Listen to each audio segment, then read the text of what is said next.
Hey, what's up guys? Today I'll show you a thriller film, The Strangers Part 1. Spoilers ahead, watch out and take care. The film begins with a frantic voice of a boy calling 911 and reporting a crime in a house he and his friend went into. The scene reveals the boy walking into the house and finding a shotgun on the kitchen counter, a bloody knife on the floor, and blood splattered on the walls and floors. They also find the victims in the house. The operator tries to calm the boy down, but he repeatedly yells they need help and that blood is everywhere. The scene then changes to a couple, Kristen and James, arriving at James' family's summer home after attending a wedding reception. The summer house is located in a secluded area, far away from civilization. There is evident tension and a heavy atmosphere between them as they enter the house. Kristen finds rose petals scattered everywhere, on the floor, at the dinner table, on the bed, and in the bathtub. James explains that he and his friend did it before they went to the wedding. While Kristen takes a bath, James leaves a voice message to his friend, asking him to pick him up, as things did not go as he expected them to be. A flashback plays, clarifying what happened in the reception. James excuses Kristen from her friends and takes her to the parking lot. He shows her a ring box to ask her to marry him. However, James knows her answer when she does not display any happy reaction to the proposal. Back to the present, James focuses his sadness and disappointment on eating ice cream. Kristen joins him shortly after, still wearing her gown.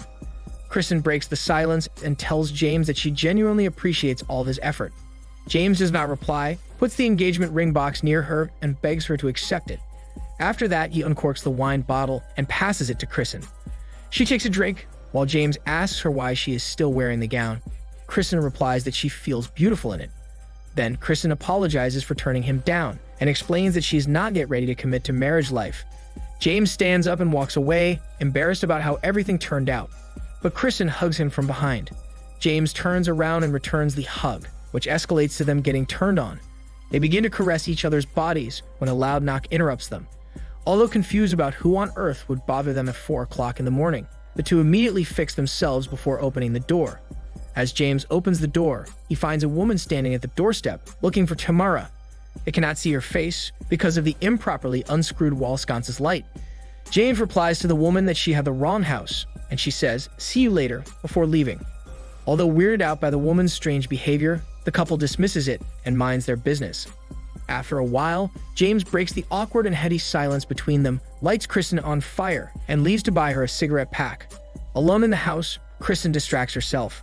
She listens to the disc player as she puts the engagement ring on her finger, which perfectly suits her. While drinking beer, a loud pound on the front door catches her attention. Kristen slowly walks toward the door and asks who the person outside is. She hears the same woman looking for Tamara again. Kristen does not open the door and tells the woman that she has already come by their house. The woman leaves, and this time Kristen gets creeped out. She locks the door and closes the curtains when she sees smoke coming from the fireplace. Kristen quickly fixes it, but the fire alarm still goes off, so she takes a chair and rotates it clockwise, causing it to fall. As it hits the ground, Kristen hears a continuous loud knock on the door, startling her. She hurriedly searches for her phone, as the person banging on the door seems to want to barge in. Kristen finds it, but the phone is dead, so she crawls near the fireplace and leaves it to charge. She goes to the bedroom and uses the house phone to call James while changing her clothes. Kristen begins to panic, but she stays calm and informs James that the woman keeps coming back and knocking on the door. James is on his way back, so Kristen tells him to hurry up and be at the house as soon as possible. Kristen asks James to stay on the phone with her, but the phone call gets cut short. Although nervous, Kristen returns to the kitchen and drinks wine when an intruder wearing a sack mask over his head lingers in the hallway. Kristen is unaware that the intruder is just standing near and watching her. As Kristen turns around, the intruder is gone. However, she hears a noise startling her. Fear strikes again as Kristen calls for James, hoping that it is him who made the noise. However, she receives no answer, so she quickly takes a knife to protect herself. She uses the house phone to contact James again, but he does not answer.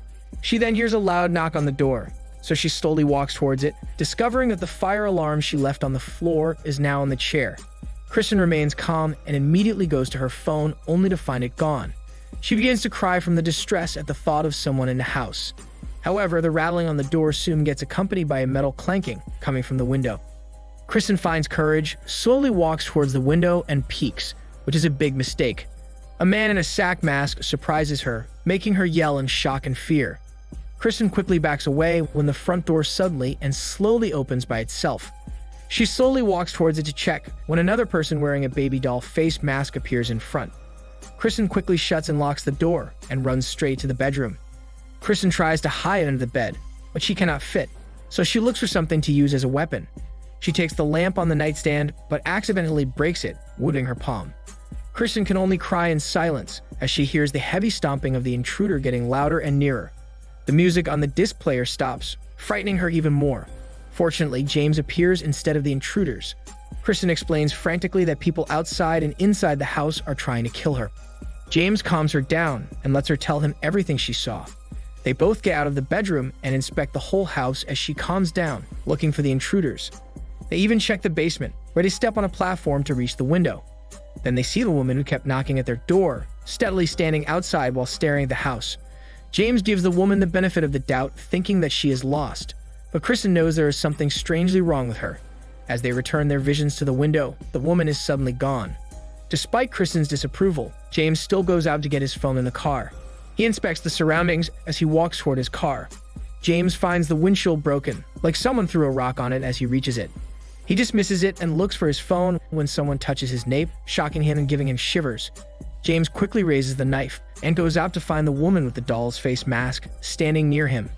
James keeps his distance and yells at the woman to leave them alone. Kristen calls his attention, but James tells her to stay in the house. As James looks at the road, the woman has vanished, so he returns to the house and instructs Kristen to pack her things, including her phone.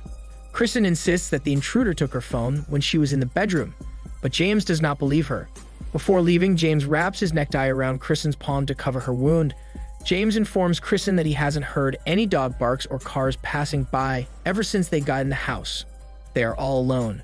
After helping her, James stands up to take their things when he sees his cell phone on the piano. James finally believes Kristen, so they immediately go out and get inside the car.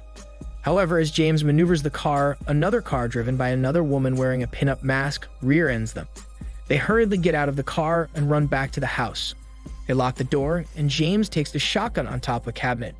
However, there are no bullets, so they go inside the bedroom. They see the word hello, which looks handwritten by blood on the windows as they enter. James checks the room when someone outside suddenly shoots at the windows repeatedly. Fortunately, it is bulletproof, so James quickly goes to the walk-in closet and looks for the bullets. He quickly finds it and suddenly confesses that he lied about going hunting with his dad. Despite that, he loads the gun, takes Kristen to the living room, and instructs her to run as fast as she can once he opens the door. However, his plan gets ruined when the sack mask killer destroys the door with an axe. Kristen screams loudly at the sudden attack, but James quickly blocks the door of the piano. After that, he takes the gun, cocks it, and shoots the killer, which he unfortunately avoids.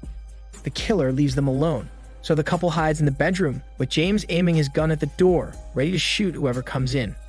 Meanwhile, James' friend arrives earlier than expected and leaves a voice message to James, saying he does not want him to feel alone at the toughest time of his love. Then, a stone comes out of nowhere, smashing his windshield. The friend quickly exits his car to see who did it, but instead, he sees James' vandalized and broken car. He immediately realizes that something is wrong, so he enters the house, looking for the couple. As he walks towards the bedroom, the sack mask killer is behind him, waiting for him to turn around, so he can swing his axe at the friend. However, the friend does not turn around and walks by the bedroom, causing him to be shot by James. He falls to the floor while James crawls at him as he realizes that he shot someone else. Upon finding out it's his friend that he accidentally killed, James and Kristen cry in devastation as their only hope is dead because of them. Fed up by the killers, James decides to end their nightmare. He instructs Kristen to hide while he goes to the barn where there's an old radio he can use to call help. James uses the side door with the word killer on it and runs toward the barn, while Kristen stays just outside the door. He walks toward the barn, searching the backyard with a flashlight.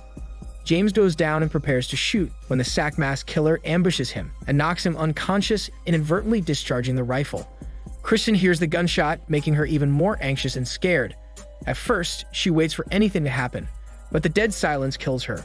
So Kristen runs to the barn as fast as possible, injuring herself when she trips onto something. She endures the pain and crawls her way to the barn, but she does not find James in there. She finds the radio transmitter and almost gets help when the pin-up killer shows up and destroys the transmitter with an axe. Kristen immediately rushes out from there and crawls again as she is injured. She passes by their car, which is now on fire. Kristen cries in silence after finding this out, but she dismisses it and returns to the house. However, she soon realizes that she is not alone when the power suddenly goes out. The sack mask killer shows up, but Kristen remains calm and silent. She hides inside the pantry and watches as the sack mask killer checks the bedroom, looking for her. After failing, the killer sits in front of her hiding spot. She observes in silence as the killer finally leaves, releasing a sigh of relief from her. However, the doll-faced killer suddenly shows up and destroys the wooden door with a knife. Kristen screams as she tries to keep the door closed when the killer suddenly stops and leaves. Although confused, Kristen has no choice but to leave the pantry, as her hiding spot has been discovered. She finds the doll-faced killer standing beside the dining table, taunting her with a knife. James then suddenly comes in through the window, evidently injured. He screams at Kristen to run, so she runs to the bedroom. She locks the door and tries to open the windows, but they will not budge. Left with no choice, Kristen exits the room, and the sack mask killer immediately smashes her head to the wall and drags her to the living room. The following day comes, and the three masked killers stand before Kristen and James. The couple is tied to chairs, forbidding them to move or escape. Kristen attempts to reason out with the killers, but they are psychopaths, so her attempts are useless. The killers remove their masks, but the scene does not reveal their faces. They begin to stab James, and then decide to take turns plunging the knife into the couple. Kristen instructs James to look at her and proclaims her love for him. James reciprocates her love, and they both endure the excruciating pain that their psychopath torturers give them. Later that day, the three killers stop two Mormon boys. The doll-faced killer asks for a pamphlet, which one of the boys gives her. After that, she returns to the car and drives away with the two other killers. Meanwhile, the Mormon boys find two wretched cars outside the family house. As the boys are curious, they go inside the house, where they find the lifeless and bloody bodies of James, Kristen, and their friend. The film ends with one of the boys approaching Kristen and attempting to touch her. As he reaches out to her, Kristen, who is still alive, startles him by grabbing his hand and screaming in fright at the top of her lungs.